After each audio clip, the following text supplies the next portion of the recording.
আমরা দিনশেক নামে একটা এক্সট্রা লেকচার আলাদা করে দিচ্ছি, কারণ এই দিনশেকটা দিয়ে তোমাকে 7 নং চ্যাপ্টার আর 10 নং চ্যাপ্টারের মধ্যে কোরিলেশন করতে হবে।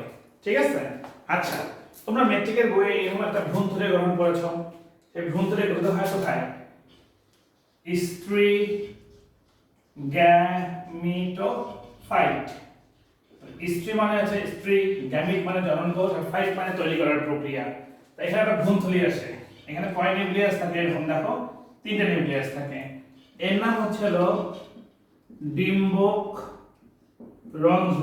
তো চিন্তা করো ভ্রূণথলির মধ্যে যে গ্যাপটা রয়েছে ওর নাম ডিম্বক রন্ধ্র। আর এই 3টা নিউক্লিয়াসকে একত্রে বলা হয় ডিম্বাণু যন্ত্র। ঠিক আছে? তাহলে এইটার নাম কি? যে বড় নিউক্লিয়াস বিশিষ্ট, এর নাম এক ওভাম অথবা ডিম্বাণু। ঠিক আছে? আর এই ছোট ছোট যে নিউক্লিয়াস রয়েছে এর নাম হচ্ছে সহকারী কোষ। কার ক্ষেত্রে এটা? এটা অবশ্যই আবৃতবীজের ক্ষেত্রে। ঠিক আছে? কেন? ভ্রূণথলি এটা বলন্ত আছে। ডিম্বক রন্ধ্রের অপোজিট প্রান্ত যেখানে কোনো ছিদ্র থাকে না ওকে বলা হয় ডিম্বক মূল। ঠিক আছে? ডিম্বক মূল। ডিম্বক মূল যখন জিনিসটা বুঝতে পেরেছো তখন দেখো ওখানে এরকম 3টা নিউক্লিয়াস থাকে। একে বলা হয় প্রতিপাদ সেল বা নিউক্লিয়াস। একটা ভ্রূণথলিতে 8টা নিউক্লিয়াস থাকে, তার মানে আরো 2টা নিউক্লিয়াস মাঝখানে রয়েছে। এর নাম সেকেন্ডারি নিউক্লিয়াস। সেকেন্ড নিউক্লিয়াস কোন অবস্থায় আছে? টোয়াইসেন অবস্থায় আছে। তা লক্ষ্য করো ডিম্বাণু যন্ত্র কয় নিউক্লিয়াস বিশিষ্ট? 3 নিউক্লিয়াস বিশিষ্ট। এই কোশ্চেনটা দিনাজপুর বোর্ড 2019 সালে আসছিল। ভ্রূণথলি কিন্তু 8 নিউক্লিয়াস বিশিষ্ট, বাট ডিম্বাণু যন্ত্র 3 নিউক্লিয়াস বিশিষ্ট।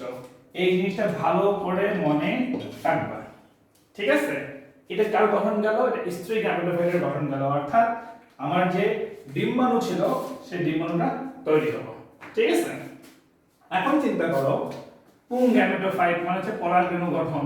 সরি, পরাগরেণু তো শুক্রাণুর গঠন। পুং গ্যামেটোফাইট, পুং গ্যামেটোফাইট। ঠিক আছে? লক্ষ্য করো পুং গ্যামেটোফাইটের গঠন যখন আমরা করতে যাব তখন একটা দ্বিস্তরী অবস্থা দিতে হবে। কয় স্তরী? দ্বিস্তরী। এটা একটা পরাগরেণু। পরাগরেণু বিভিন্ন ধাপ অতিক্রমণের মাধ্যমে তৈরি হয় পরাগ কোষ বা পুং গ্যামিট বা পুং গ্যামিট। ঠিক আছে? লক্ষ্য করো এটা কি? এটা বললাম একটা আবরণ, এটা কি? পরাগরেণু। পরাগরেণুর মধ্যে মনে করো বাইরের দিকে এরকম কন্টকিত একটা স্তর রয়েছে, ভিতরের বাইরে দুটো অংশ ভাগ হয়ে গেল। কিন্তু লক্ষ্য করো ভিতর এবং বাইরে, ভিতরের অংশের নাম হচ্ছে ইনটাইন, ইনটাইন। আর বাইরের অংশের নাম হচ্ছে এক্সাইন। আর মনে করো পরীক্ষায় অভ্যন্তরীণের নাম কি? ইন্টারনাল, তাই ভিতরের দিকে আছে ইনটাইন। যে পরীক্ষকগুলো বাইরে থেকে আসে ওকে বলা হয় এক্সটার্নাল, তাই বহি অংশের নাম হচ্ছে এক্সাইন। ইনটাইন হচ্ছে মসৃণ, আর এক্সাইন হচ্ছে কন্টকিত। ঠিক আছে? এবং এক্সাইন এবং ইনটাইনের মাঝখানে দেখো একদম ছিদ্র রয়েছে। এই ছিদ্রের নাম হবে জার্ম পোর। এই জার্ম পোরটাকে 20টি হট কেক এমসিকিউ। একটা পরাগরেণুতে কয়টা নিউক্লিয়াস থাকে সেটা আমরা এখন জানি না, বাট 2টা স্তর থাকে, একটা বহিঃস্তর বা এক্সাইন, অভ্যন্তরীণ স্তর বা ইনটাইন। আর বহিঃস্তরে কিছু ছিদ্র রয়েছে তার নাম জার্ম পোর। এখন দেখো এখানে একটা বড় নিউক্লিয়াস আছে, একটা ছোট নিউক্লিয়াস আছে। ঠিক আছে? বড় নিউক্লিয়াসের নাম হচ্ছে, বড় নিউক্লিয়াসের নাম হচ্ছে নালিকা নিউক্লিয়াস। আর ছোট নিউক্লিয়াস যেটা রয়েছে ওর নাম জনন নিউক্লিয়াস। ঠিক আছে? এটা হচ্ছে আমার পুংগ্যামেটোফাইটের গঠনের মধ্যে পরাগরেণুর গঠন, আর ওটা হচ্ছে স্ত্রী গ্যামেটোফাইটের মধ্যে যে ডিম্বাণু চলে আসলো সেই স্ত্রী গ্যামেটোফাইটের গঠন। ঠিক আছে, এখন চিন্তা করো, আমি তোমাকে একটু আগে জিনিসটাকে বলেছি যে এখানে দুটো স্পার্ম বা শুক্রাণু বা পুংগ্যামেট লাগবে। ঠিক আছে, এখন চিন্তা করো এর পরবর্তী ধাপটা কি রকম। এটা আমরা কালো দিয়েছিলাম ইনটাইম, কালোটা মনে করো এর মধ্যে নল সৃষ্টি করলো, বহিস্তরের জায়গায় থাকলো। ঠিক আছে, এখন এই নিউক্লিয়াসটাকে মনে করো আমি রেড মার্ক করি, জনন নিউক্লিয়াসকে আগে আমি রেড মার্ক করলাম, তাহলে এখানে আমি দুটো যদি এরকম গোল গোল জিনিস দেই তাহলে বলতে পারি এই লালগুলো হচ্ছে তোমার জনন নিউক্লিয়াসের বিভক্তির রূপ। ঠিক আছে, তাহলে লক্ষ্য করো এখানে যে জিনিসটা রয়েছে এক্সাইনে রয়েছে ইনট্যাক্ট, কোনো চেঞ্জ আসে নাই। নালিকা নিউক্লিয়াসটা এটা কে আসলো, এটা হলো, এটার নাম ছিল পরাগ নালী। কি নাম? পরাগ নালী।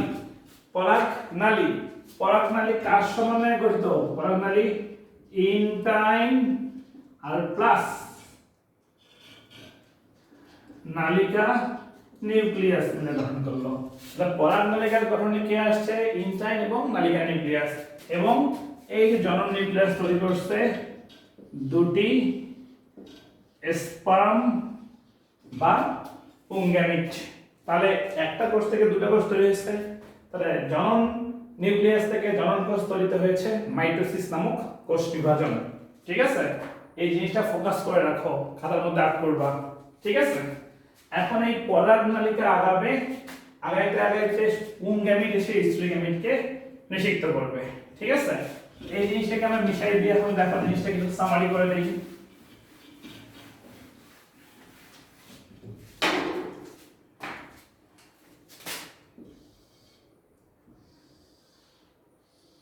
বড় বসা দিলাম মানে ওভাম,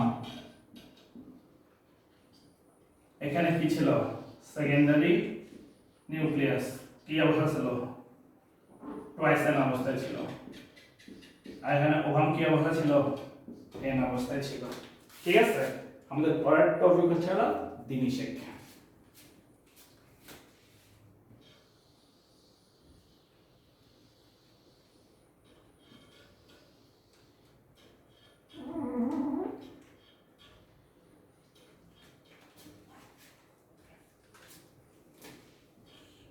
আগে ছবিটা লক্ষ্য করো, এক্সাইন নীল রঙের দিয়েছিলাম, এক্সাইন নীল রঙের দিলাম, ইনটাইন কালো দিয়েছিলাম, তাই ইনটাইন যেহেতু পরাগনালিকা তৈরি করছে, ইনটাইন কালো হলো পরাগনালিকাও কালো হবে। ঠিক আছে, সঙ্গে চলে আসছে নালিকা নিউক্লিয়াস। আর দুটো শুক্রাণু দিয়েছিলাম কি বর্ণের? লাল বর্ণের। ঠিক আছে, এখন চিন্তা করো পরাগনালিকা আমার ভ্রূণথলিকে ছেদ করলো, পরাগনালিকা কি করলো? আমার ভ্রূণথলিকে ছেদ করলো, করার সঙ্গে কয়টা শুক্রাণু এসে মিলিত, কয়টা শুক্রাণু এসে পড়বে? ভ্রূণথলিতে দুটো শুক্রাণু আসবে। কয় শুক্রাণু এসে পড়বে? দুই শুক্রাণু এসে পড়বে। কয় শুক্রাণু? দুই শুক্রাণু।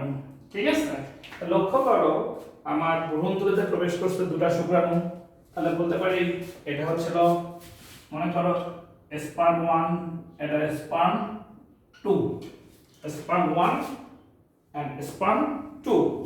তাহলে মনে করো স্পার্ম 1 এসে ওভামের সঙ্গে যুক্ত হলো, কার সঙ্গে? ওভাম। স্পার্ম যদি n হয়, ওভাম n, স্পার্ম ওভামের মধ্যে কি ঘটছে? নিষেক ঘটছে। কি ঘটছে? নিষেক ঘটছে। নিষেকের ফলে যে কি তৈরি হয়? জাইগোট অথবা ভ্রূণ, সেটা হচ্ছে ট্রাইসেন। তাহলে এখানে কয়টা নিষেক হলো? নিষেক নং 1। কয় নিষেক হচ্ছে? নিষেক নং 1। নিষেক নং 1 এ কে কে অংশগ্রহণ করছে? স্পার্ম 1 এবং ওভাম। ঠিক আছে, ঠিক একই সময়ে নিষেক নং 2 এ কি ঘটবে? স্পার্ম নং 2 যা n, ঠিক আছে, যা ভ্রূণথলিতে অবস্থিত সেকেন্ডারি নিউক্লিয়াস যা ট্রাইসেন, এর সঙ্গে মিলন ঘটবে বা নিষেক ঘটবে। এর সঙ্গে কি ঘটাবে? নিষেক ঘটাবে। এই নিষেকের ফলে যে বস্তুটা তৈরি হবে তার নাম শ্বাস বা শস্য। এই শ্বাস বা শস্য হচ্ছে থ্রাইসেন।